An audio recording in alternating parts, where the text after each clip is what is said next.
Hola a todos, ¿qué tal? ¿Cómo están? Hace 100 años se publicaba La Vorágine, libro del colombiano José Eustacio Rivera, considerado por muchos como la quinta esencia de la novela colombiana. Novela en la que se mezclan selva, ríos, naturaleza, pero también violencia, tierra, caucho, sumisión, ilusión y sobre todo lucha social. Este año también se cumplen 8 años de los acuerdos de paz de Colombia, que van a ser objeto de debates y mesas redondas aquí en París, en la Maison de l'Amérique Latina.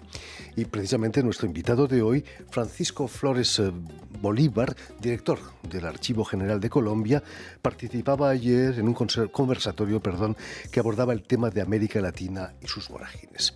Muy buenas tardes, Francisco. Francisco Flores Bolívar. Muy buenas tardes, Jordi. Es un placer inmenso estar aquí compartiendo con usted y poder hablar sobre una de las obras más emblemáticas de la literatura colombiana, de la literatura latinoamericana, que nos pone a reflexionar no solo sobre el pasado de Colombia, de América Latina, sino sobre el presente y el futuro de nuestros territorios.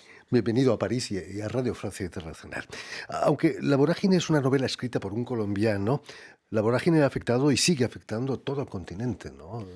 Claro que sí. Cuando uno observa lo que está ocurriendo en el momento en que se publica La Vorágine, que es en 1924, tenemos la posibilidad de reflexionar sobre un continente que está siendo, digamos, explotado, que está siendo expoliado en términos del extractivismo, caucho para el caso de La Vorágine en Colombia, pero petróleo para el caso de Venezuela, que en ese momento se está consolidando como el principal productor de petróleo a nivel global, azúcar para el caso de Cuba, y todo ese proceso de extractivismo está asociado a un tema de represión de comunidades indígenas, y si uno pone esto en el contexto del presente, por supuesto, encuentra que el continente, digamos, sigue siendo un espacio, un territorio donde extractivismo se conjuga al lado de violencias simbólicas, no solo violencias físicas de exterminio de los contradictores o de grupos políticos o de grupos afros o aborígenes, sino también, dinámicas que pasan por lo simbólico, violencias raciales tal vez, que son poco exploradas, pero que este libro nos logra desnudar de muy buena forma. Se los comió la selva, escribía Humberto Eco hace unos años. Pero, ¿qué significó la publicación de La Vorágine en 1924? Fue una revolución. Claro que sí, tuvo un impacto importante porque lo que estaba ocurriendo en ese momento, acabábamos de conmemorar el centenario de la independencia de buena parte de las naciones latinoamericanas, más o menos 1910 para el caso de Colombia, y había una generación de escritores que se llamaban los centenaristas, una generación de escritores que, al igual que parte de lo que ocurría en otros contextos latinoamericanos, estaba celebrando que la república se había consolidado, es decir, ya celebraban la idea de que se había materializado la igualdad. En cambio, José Eustacio Rivera lo que nos muestra es, estamos avanzando hacia la construcción de la república, pero tenemos esta serie de conflictos, tenemos esta serie de falencias, tenemos esta serie de injusticias. Es decir, logra desnudar un poco lo que el proyecto de república y el proyecto de modernidad para entonces está haciendo. Entonces yo creo que ahí hay una clave importante y por eso tiene resonancia en varios contextos latinoamericanos. Y aparte de eso, la novela luego marca a buena parte de los escritores, no solo colombianos, sino escritores de América Latina que van a estar reflexionando sobre algo que posteriormente se va a llamar la novela de la tierra. Entonces, ahí hay un punto de inflexión importante, tanto si se mira en el contexto en que irrumpe y luego en la forma en cómo termina incidiendo en la manera en que distintos escritores se van a posicionar a partir de la publicación de La Vorágine. Pero, ¿quién era José Eustacio Rivera? ¿Se metió en política también, quizás? Sí, participó activamente en política, era miembro del Partido Conservador y a veces eso sorprende, digamos, a quienes se acercan a él, un abogado que había hecho una tesis importante sobre el tema de la tierra, básicamente sobre el concepto de herencia, estaba como tratando de reflexionar sobre eso José Eustacio en su tesis que hace en la Universidad Nacional, y luego pues es una persona que está marcada, como estuvieron buena parte de los países latinoamericanos, por lo que ocurre en Panamá, digamos, con territorio colombiano. Entonces, todo el tema de las fronteras, Estados Unidos está, digamos, creciendo, se está posicionando, está ocupando territorio en distintas partes de la América Latina, y estos escritores como José Eustacio Rivera viven esa suerte de trauma y comienzan a reflexionar sobre qué es lo que está pasando en los espacios fronterizos, que es una cosa también supremamente relevante desde el punto de vista de lo que José Eustacio hace, porque a pesar de que es esta persona que está siendo parte de esa generación del centenario, sale de lo que se conoce en ese momento como Atenas Suramericana, sale de Bogotá, del contexto de pensar al país desde Bogotá y se posiciona en las fronteras precisamente por esas dificultades que se estaban enfrentando en materia fronteriza en ese entonces. Es el inicio de una resistencia al imperialismo norteamericano, ¿no? Claro, de cierta forma están surgiendo distintas corrientes de pensamiento para entonces. En el caso específico de la América Latina, hay mucha influencia del pensamiento socialista. Se comienzan a fundar partidos socialistas. En el caso de Colombia se funda en 1919 y lo que uno observa es la consolidación de movimientos obreros que empiezan a cuestionar desde distintas ópticas lo que está ocurriendo en términos de no solo de ocupación, pero también en términos de la segregación racial que para entonces se está viviendo en Estados Unidos. De eso hablaremos, pero si la vorágine es un fenómeno meteorológico, un remolino, un gran remolino en el mar, también es una pasión desenfrenada o mezcla de sentimientos muy intensos, lo que define muy bien el alma latina, ¿no? Ese es el problema quizás de América Latina, esa pasión desenfrenada. Bueno, diría, digamos, el tema de las emociones es un tema fuerte, digamos, en el caso de América Latina, en sus distintas expresiones. Estamos viviendo ahora épocas sumamente polarizantes en el caso del contexto latinoamericano. Y no solo en América Latina. Bueno, sí, a nivel global, diría. Y en el caso concreto de la América Latina vemos estas fuerzas, digamos, por un lado tiene uno un modelo, no sé, como el de Bukele, por ejemplo, que está tratando de plantear su mirada un poco más, diríamos, de ultraderecha, y por otro lado tenemos al presidente Gustavo Petro hablando de un lenguaje que no va a encarcelar a la gente, sino que está aspirando hacia que Colombia salga del tránsito de violencia hacia la paz. Entonces yo creo que estamos en ese contexto y en medio de eso pues han surgido otras fuerzas, pero siento que definitivamente en el contexto latinoamericano pareciera ser que tenemos que ubicarnos en uno de los lados, en una de las formas de entender la realidad política latinoamericana y que pasa precisamente por el tema de las emociones.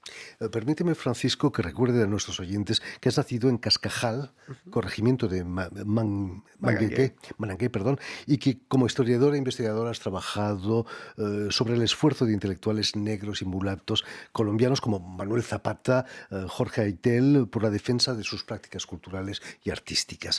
¿Qué es lo que te llevó a interesarte por esos temas? Quizás la vorágine. Bueno, la vorágine marca a uno de los autores que yo analizo, que es Manuel Zapata Olivella. Usted lo acaba de mencionar, es un escritor supremamente importante, nace en el 20, Zapata Olivella, y él nace en una pequeña población que se llama Lorica, en el departamento de Colombia que es Córdoba, pero es una persona que tiene la capacidad de moverse por distintos espacios, viaja por los países centroamericanos, viaja hasta México posteriormente, luego llega a Estados Unidos en los años 40 en un contexto particular, que es el contexto de la segregación racial. Ahora, ese autor se ve marcado por la experiencia de la vorágine. En el caso mío, pues hay varias razones, pero una en particular me lleva a escribir este libro en el tono en que está escrito, el libro de la vanguardia intelectual política de la nación, que hace parte de las reflexiones que a mí me interesan en torno a los temas y los autores que usted menciona, y es que una de mis hijas, se llama Manuela, ella tiene 9 años ahora, y cuando empezó a ingresar al colegio, comenzó a experimentar fenómenos de discriminación racial. Fue discriminada fuertemente. Ella era una niña que se levantaba todos los días, se miraba al espejo, se tocaba el cabello y decía, soy guapísima, estoy guapísima. Y luego, cuando ya comienzan a molestarla, chicos de 8 o 9 años de edad, ella dice que no va más al colegio, y si va al colegio solo va si se pone una coleta, que es un poco lo que ella estaba viviendo en ese entonces. Y mi pregunta era, bueno, ¿cómo hago para que la generación de niños y niñas que está creciendo como mi hija, por un lado, no reproduzcan esos prejuicios raciales y por otro lado, tengan la capacidad para saber enfrentarlos, tengan los referentes que puedan hacerlo? Entonces, el libro es un poco una respuesta a esa preocupación familiar, pero también es un libro que tiene una preocupación de orden intelectual, y es que buena parte de la historia de Colombia, particularmente la historia intelectual colombiana, no ha sido pensada desde estos intelectuales afros que a mí me interesa y que yo creo son los que estaban planteando las ideas más igualitarias de su tiempo, y por eso el libro habla de la idea de vanguardia. ¿Crees que ha habido un esfuerzo por ocultar sus trabajos en la historia oficial? Claro que sí, porque se supone que el mundo intelectual era un mundo que de manera natural debía estar reservado para las élites blancas. Y eso es una cuestión que puede aplicarse para toda la América Latina. Nosotros cuando pensamos en términos de historia intelectual, inmediatamente pensamos en las élites intelectuales criollas, digamos, que surgieron a lo largo del 19 y luego sus descendientes en la parte del 20, pero poco pensábamos en el papel que juegan algunos pensadores afro dentro de la configuración de ese mundo intelectual. Uno puede pensar para el caso de Cuba, en Nicolás Guillén, por ejemplo, que es un intelectual importantísimo.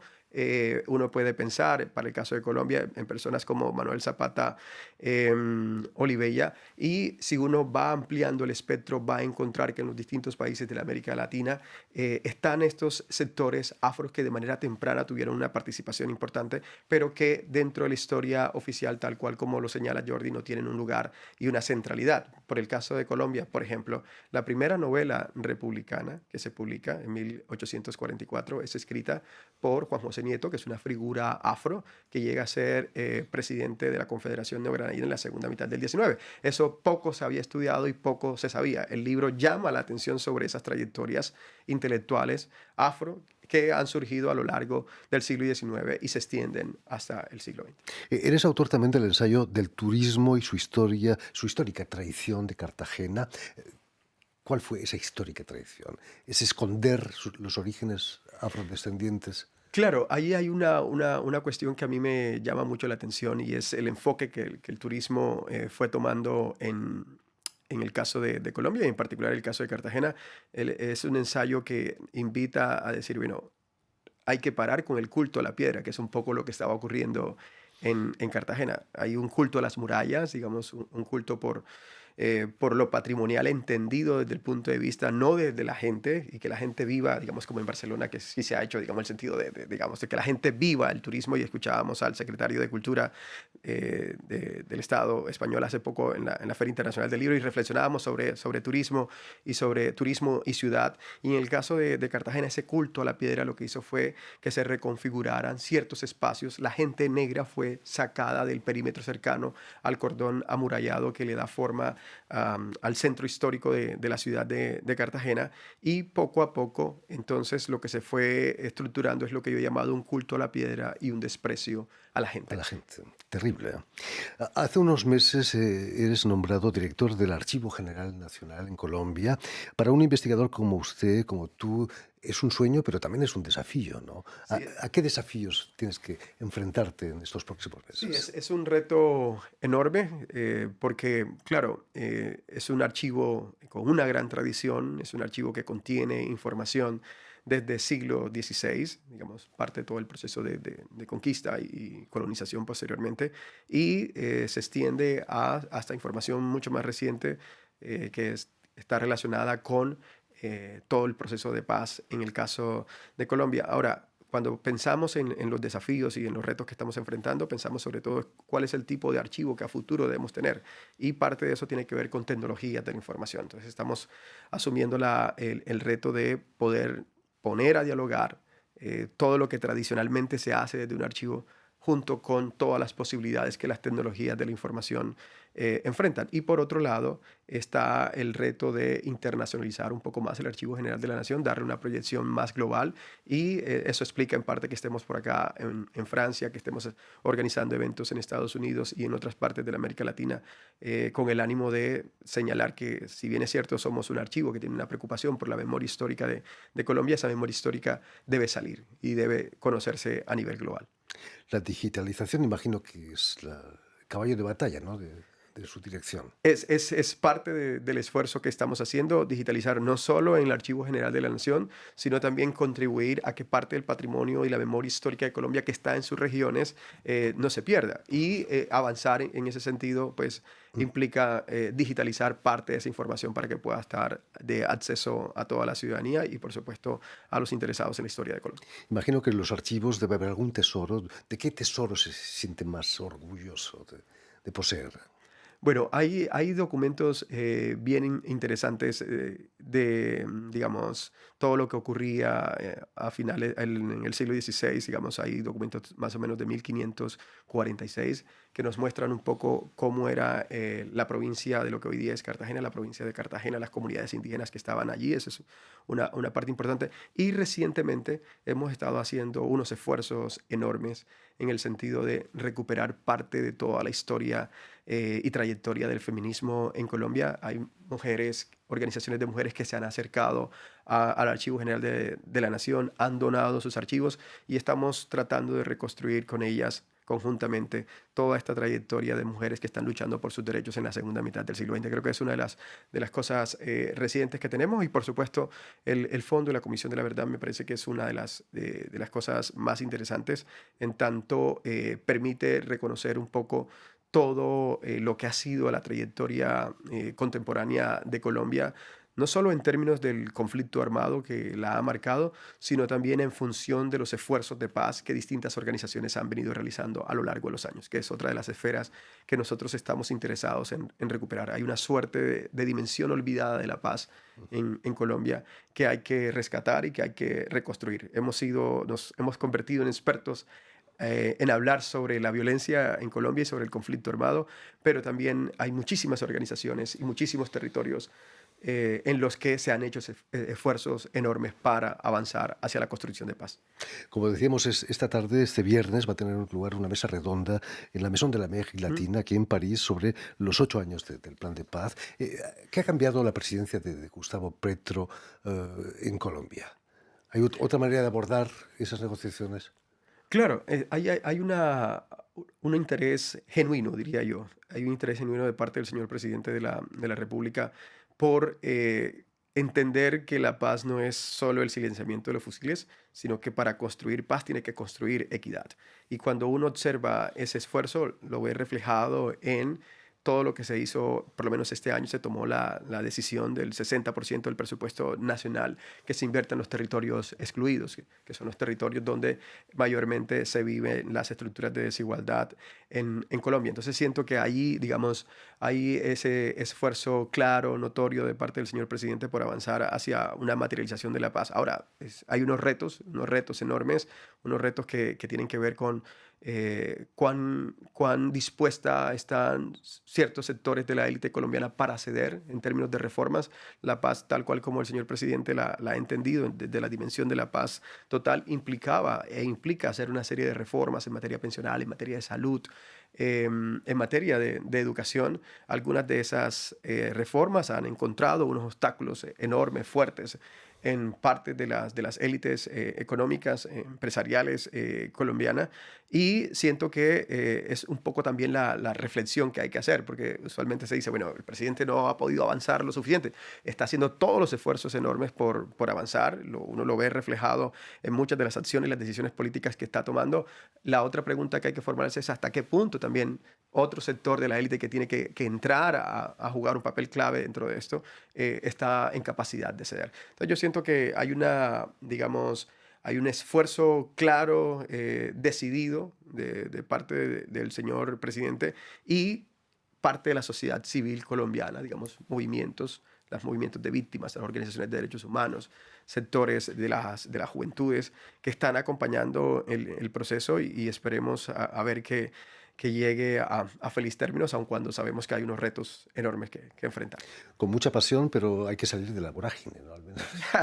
Totalmente, claro, porque yo lo decía ayer en la conversación, hay un momento, el momento hasta el 47, digamos, que uno observa toda la influencia que José Eustacio Rivera está teniendo en varios escritores colombianos, está describiendo una primera parte de esa vorágine, pero luego Colombia entra en esa otra vorágine después del asesinato de Jorge Eliezer Gaitán en el 48, que va a derivar posteriormente en todo este conflicto que nosotros aún seguimos padeciendo y que, bueno, el señor presidente está intentando solucionar. En fin, muchísimas gracias, Francisco Flores Bolívar, director del Archivo General de Colombia.